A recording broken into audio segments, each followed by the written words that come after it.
नमस्कार दोस्तों, कैसे हो आप सभी लोग। आपका स्वागत है आपके अपने YouTube चैनल जिक्के वाई पिक्के पे। आज हम पढ़ेंगे मुगल बादशाह औरंगजेब के बारे में। किसके बारे में पढ़ेंगे भाई?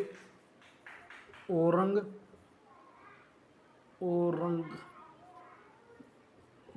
के बारे में।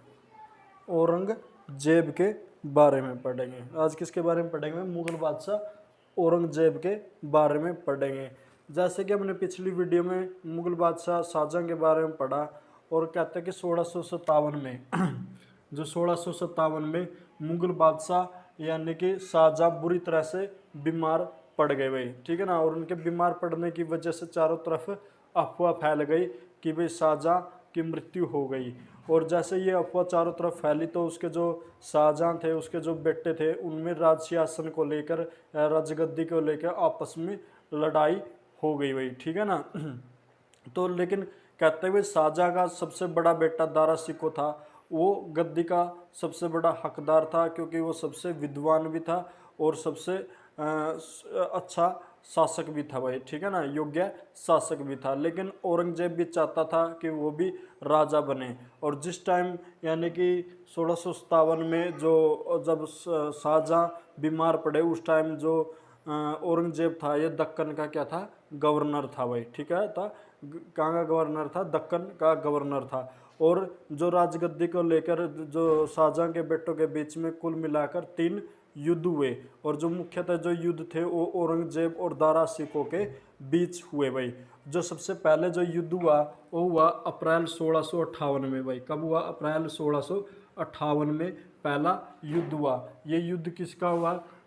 ये युद्ध कहाँ पे हुआ? दरमट का युद्ध हुआ भाई, ठीक है। तो दरमट का युद्ध था। ये किसके बीच में हुआ? ये दारा शिकोह और औरंगजेब के बीच में हुआ। और इस युद्ध में औरंगजेब की विजय होती है भाई। उसके बाद यानी कि मई 1658 में सामूगढ़ का युद्ध होता भाई। सामूगढ़ का युद्ध होता है। किसके बीच में होता है? दारा शिकोह और औरंगजेब के बीच होता है। और इस युद्ध में भी किसकी विजय होती है? औरंगजेब की विजय होती है भाई। और जो अंतिम युद्ध होता है वो कब होता है? वो मार्च 1659 में होता है। कहाँ पे होता है? देवराई का युद्ध होता है। देवराई की घाटी का युद्ध होता है भाई। देवराई घाटी का युद्ध होता है। और इस युद्ध में भी किसकी विजय होती है? औरंगजेब की विजय होती है भाई। और औरंगजेब क्या करता है? इस युद्ध के पश्चात दारा शिकोह को बंदी बना लेता है और उसको बंदी बना के कहाँ पे भेज देता है? यानी कि अलवर के किले में उसको यानी कि बंदी बना के भेज देता है। और वहाँ पे यानी कि औरंगजेब यानी कि दारा शिकोह को इस्लाम धर्म की अवहेलना या मतलब इस्लाम धर्म का अपमान करने या उनका मान न करने की वजह से मतलब आरोप लगाकर उसकी है ना यानी कि अगस्त 1659 में यानी कि मृत्यु करवा देता है दारा शिकोह की। यानी कि दारा शिकोह की यानी कि अगस्त 1659 में औरंगजेब क्या करवा देता? हत्या करवा देता है भाई, ठीक है ना। तो इस प्रकार आखिरकार इन युद्धों में औरंगजेब की विजय होती है और औरंगजेब गद्दी पाने में कामयाब होता है। तो इस प्रकार जो शाहजहां का उत्तराधिकारी कौन बनता है? औरंगजेब बनता है भाई, ठीक है ना। तो हम बात करते हैं औरंगजेब के बारे में भाई। जो औरंगजेब था भाई, इसका जन्म कब होता है? इसका जन्म होता है 24 अक्टूबर 1618 को इसका जन्म होता है भाई। यानी कि 24 अक्टूबर 1618 को जो औरंगजेब का जन्म होता है। कहाँ पे होता है? इसका जन्म गुजरात में होता है भाई। गुजरात में इसका जन्म होता है। और कहते हैं भाई जो औरंगजेब होता है इसका ज़्यादातर बचपन इसकी जो दादी होती है या फिर जो शाहजहां की सौतेली माँ होती है यानी कि सॉरी जो शाहजहां की सौतेली माँ होती है नूरजहां, यानी कि उसके पास ही का ज़्यादातर क्या होता है? बचपन बीतता है भाई। और कहते हैं भाई 1600 यानी कि 37 में इसकी शादी किसके साथ करवा दी जाती है? औरंगजेब की शादी फारस यानी कि फारस राजघराने की रानी होती है जिसका नाम क्या होता है? दिलरास बानो बेगम, यानी कि दिलरास बानो बेगम जो दिलरास बानो बेगम होते हैं उसके साथ क्या करवा दी जाती है, इसकी शादी करवा दी जाती है भाई, ठीक है ना। फारस की राजकुमारी होती है भाई, ठीक है ना। और कहते हैं भाई जो औरंगजेब होता है ये अपना 2 बार राज्याभिषेक करवाता है। कितनी बार राज्याभिषेक करवाता है, 2 बार ये अपना राज्याभिषेक करवाता है। पहली बार अपना राज्याभिषेक ये 1658 में करवाता है। कहाँ पे करवाता है, आगरा में करवाता है भाई, आगरा में अपना राज्याभिषेक करवाता है। उसके बाद 1659 में देवराई के युद्ध के बाद, यानी कि जो 1659 होता है, यानी कि 1659 में देवराई का युद्ध होता है। देवराई के युद्ध में विजय प्राप्त करने के बाद औरंगजेब कहाँ में प्रवेश करता है, दिल्ली में प्रवेश करता है। और दिल्ली में प्रवेश करने के बाद मतलब ये क्या करता है, जो शाहजहाँ होता है, शाहजहाँ का जो आलिशान महल होता है उसमें अपना दूसरी बार राज्याभिषेक कब करता है, 1659 में करता है। और कहते हैं कि ये औरंगजेब होता है अपने पिता शाहजहाँ को बंदी बना लेता है और बंदी बनाकर उसको कहाँ पे डाल देता है, आगरा के किले में डाल देता है। और आगरा के किले में 8 साल व्यतीत करने के बाद, यानी कि बंदिश जीवन व्यतीत करने के बाद 1666 में शाहजहाँ की क्या हो जाती है भाई, मृत्यु हो जाती है भाई, क्या हो जाती है, मृत्यु हो जाती है भाई। और ये जो औरंगजेब होता है ये शाहजहाँ को कब बंदी बनाता है, 1658 में बंदी बना लेता है। और जो उसकी 8 साल कारावास में बिताने के बाद शाहजहाँ की 1666 में क्या हो जाती है, मृत्यु हो जाती है भाई, ठीक है ना। ओके, तो उसके बाद जो 1665 यानी कि 1665 में भाई जो औरंगजेब के सेनापति कौन होते हैं, जय सिंह होते हैं, यानी कि जय सिंह और शिवाजी महाराज, यानी कि शिवाजी महाराज के बीच में एक संधि होती है, जिस संधि को किस नाम से जाना जाता है, पुरिंदर की संधि, यानी कि पुरिंदर की संधि के नाम से जाना जाता है भाई। और कहते हैं भाई 1666 में यानी कि शिवाजी को बंदी बना के यानी कि औरंगजेब के समक्ष पेश किया जाता है आगरा के किले में भाई, यानी कि जो आगरा का के किले के यानी दीवाने आम में इसके सामने, औरंगजेब के सामने यानी कि शिवाजी को पेश किया जाता है बंदी बना के, ठीक है ना। और फिर इसको यानी कि कहाँ पे भेज दिया जाता है, इसको जयपुर भवन में भेज दिया जाता है बंदी बनाकर। वहाँ पे कुछ समय के लिए जो मतलब कुछ समय के लिए जो शिवाजी है आगरा भवन में कैदी जीवन व्यतीत कर देते हैं और समय पाते वहाँ से ये जेल से भाग जाते हैं भाई, ठीक है ना। और कहते हैं कि भाई औरंगजेब ने सिखों के 9वें गुरु, यानी कि सिखों के 9वें गुरु कौन होते हैं, गुरु तेग बहादुर, जो गुरु तेग बहादुर होते हैं, सिखों के 9वें गुरु होते हैं, उनको इस्लाम धर्म न स्वीकार करने की वजह से 1675 में हत्या करवा देते हैं, यानी कि दिल्ली में उनकी हत्या करवा देते हैं। यानी कि सिखों के 9वें गुरु तेग बहादुर सिंह को इस्लाम कबूल न करने की वजह से औरंगजेब 1675 में दिल्ली में उनकी क्या करवा देते हैं, हत्या करवा देते हैं भाई, ठीक है ना। और 1679 में यानी कि 1679 में जो औरंगजेब है ये पुनः जजिया कर लागू कर देते हैं। कौन सा कर लागू कर देते हैं, जजिया कर लागू कर देते हैं। जो जजिया कर होता है भाई ये कैसा कर होता है, जजिया कर एक ऐसा कर होता है जो गैर मुसलमानों पे लगाया जाता है या फिर जो काफिर लोगों पे लगाया जाता था भाई, ठीक है ना। गैर मुसलमान में मुख्यतः जैसे हिंदू ही थे उस समय तो हिंदुओं पे लगाया जाता है। और जो जजिया कर सर्वप्रथम किसने लागू किया था, जजिया कर सर्वप्रथम मोहम्मद बिन कासिम ने लागू किया था, लेकिन अकबर ने इस कर को दोबारा बंद कर दिया था। लेकिन औरंगजेब ने पुनः जजिया कर को लागू कर दिया 1679 में। और 1679 में इसने एक बीबी का मकबरा का निर्माण करवाया। किसका निर्माण करवाया, बीबी का मकबरा, बीबी का मकबरा का निर्माण कहाँ पे करवाया इसने, इसका निर्माण औरंगाबाद महाराष्ट्र में करवाया था भाई। और कहते हैं भाई औरंगजेब ने 1685 और 1687 में बीजापुर यानी कि बीजापुर और 1687 में गोलकुंडा यानी कि 1687 में यानी कि गोलकुंडा, ठीक है, कुंडा को अपने मुगल साम्राज्य में मिला लिया था भाई, ठीक है ना। और कहते हैं कि भाई जो औरंगजेब था, इसके समय में जाटों ने भी विद्रोह कर दिया था। और जाटों ने कब कब विद्रोह किया? जाटों ने 1680 में, यानी कि 1680 जाटों ने विद्रोह कर दिया था भाई। 1685 में इसका क्या कर दिया था? विद्रोह कर दिया था भाई। दो, ठीक है ना। इसका जाटों और औरंगजेब के बीच में जो पहला युद्ध था वो कब होता है? 1670 में होता है। और जाट विद्रोह का जो मुख्यतः नेतृत्व कौन करता है भाई? जाट विद्रोह का मुख्यतः नेतृत्व करता है और राजा राम और गोकुल करता है, गोकुला करते हैं भाई, ठीक है ना।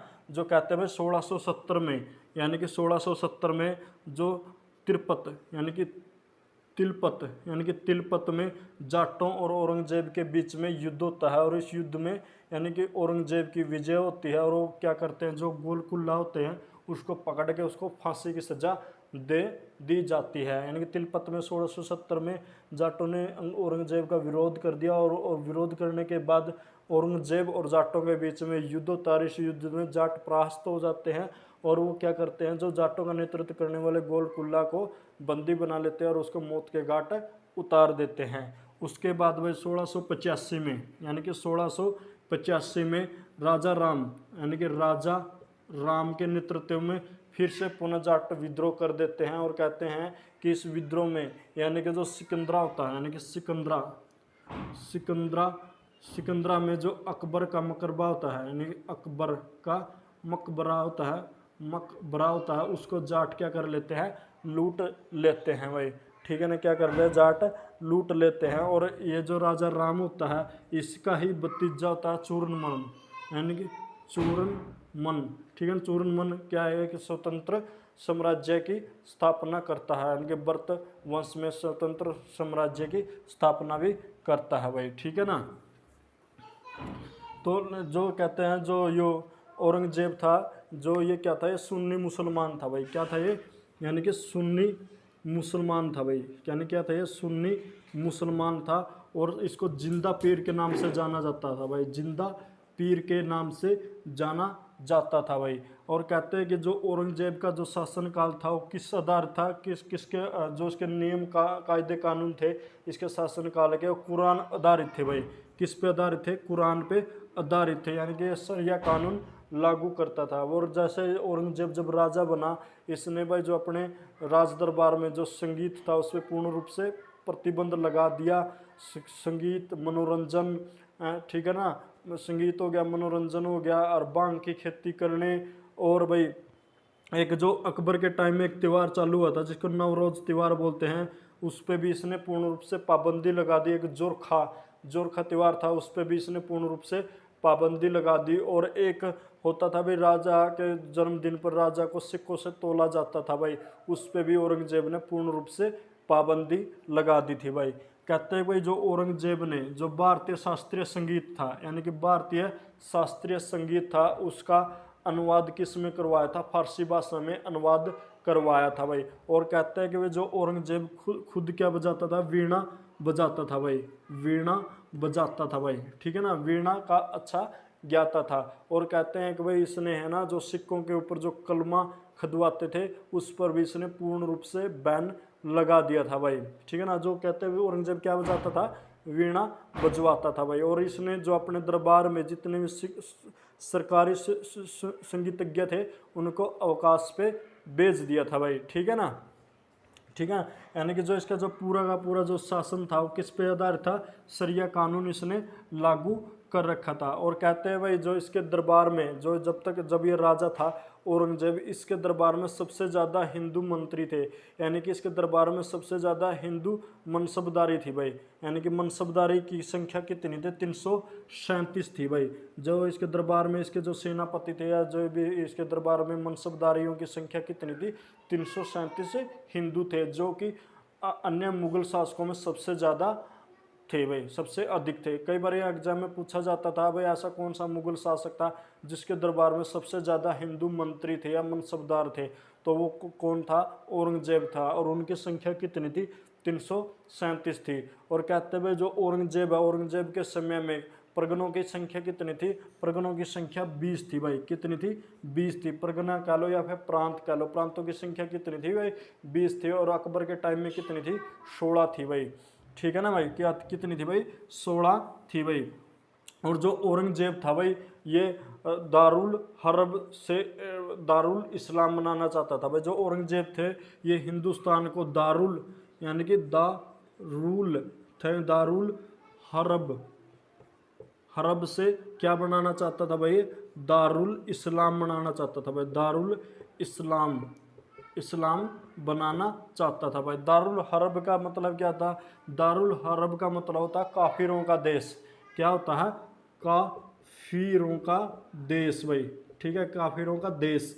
और दारुल इस्लाम क्या होता है भाई, इस्लाम का देश, इस्लाम का देश, क्या होता है, इस्लाम का देश भाई, ठीक है ना। यानी कि ये दारुल हरब से दारुल इस्लाम बनाना चाहता था भाई हिंदुस्तान का। और इसी उद्देश्य से इसने क्या था भाई, 1665 में यानी कि हिंदू मंदिरों को तोड़ने की आज्ञा दे दी थी भाई। 1665 में इसने हिंदू मंदिरों को तोड़ने की आज्ञा दे दी थी। और इसने जो मुख्य तौर पे कौन कौन से मंदिर तोड़े, इसने जैसे सोमनाथ का मंदिर तोड़ा भाई, सोमनाथ का मंदिर तोड़ा, यानी कि मथुरा, मथुरा का मंदिर तोड़ा भाई। और वाराणसी का, वाराणसी का भी मंदिर इसने तोड़ा था भाई। यानी कि सोमनाथ का मंदिर, मथुरा का मंदिर, वाराणसी का विश्वनाथ का मंदिर, वाराणसी में किसका मंदिर, विश्वनाथ का मंदिर भी औरंगजेब ने तोड़ा था। और 1665 में इसने जितने भी हिंदू मंदिर थे उनको तोड़ने की आज्ञा दे दी थी। एक और वाक्य कहते हैं भाई, औरंगजेब ने अपने सैनिकों को आदेश दिया था भाई, सुबह आप यहाँ से राज दरबार से निकलो और शाम तक, तब तक अंदर मत आना, वापस मत आना जब तक आप हिंदुओं को के जनेऊ के कुल वजन का यानी कि एक मन इकट्ठा करके ना लाओ। होता क्या था भाई, जैसे पहले भी और आज भी हिंदू लोग क्या होते थे, जनेऊ पहनते थे, ठीक है ना, जनेऊ पहनते थे। जो जो इसके औरंगजेब के सैनिक होते थे वो क्या करते थे, हिंदुओं की हत्या कर देते थे, हत्या करके उनके जनेऊ छीन लेते थे। और उनका लास्ट में वो क्या करते थे, वजन करते थे। और जब तक वो वजन एक मन का मतलब क्या था, 40 किलो, 40 किलो नहीं हो जाता था तब तक वो वापस नहीं लौटते थे। तो आप अनुमान लगा लो औरंगजेब कितना खूंखार राजा था भाई, ठीक है ना, कितना खूंखार शासक था भाई। और इसने क्या था, पूरे कसम ही खा ली थी भाई, दारू इस्लाम यानी कि इस्लामिक देश बनाने की भारत को या फिर हिंदुस्तान को भाई, ठीक है ना। और इसने 1665 में किसकी आज्ञा दे दी थी भाई, यानी कि मंदिर तोड़ने की आज्ञा दे दी थी भाई। और उस कहते हैं कि 1707 में यानी कि 1707 में औरंगजेब की क्या हो जाती है भाई, मृत्यु हो जाती है। यानी कि औरंगजेब की मृत्यु कब होती है, 1707 में औरंगजेब की मृत्यु हो जाती है। और इसकी मृत्यु के बाद मुगल साम्राज्य विघटन की ओर बढ़ने लगता है, क्योंकि जो मुगलों में सबसे शक्तिशाली मतलब अंतिम शक्तिशाली शासक कौन था, औरंगजेब था। औरंगजेब के बाद कोई भी शक्तिशाली यानी कि मुगल शासक नहीं हुआ। और इसके मृत्यु के बाद जो सबसे प्रमुख रूप से जो यानी कि वंश उभर के आया या फिर शासक उभर के आए वो कौन थे, मराठे थे भाई। तो अगली वीडियो में किसके बारे में पढ़ेंगे भाई, मराठों के बारे में पढ़ेंगे, ठीक है ना। तब तक जय हिंद, जय भारत, धन्यवाद दोस्तों भाई।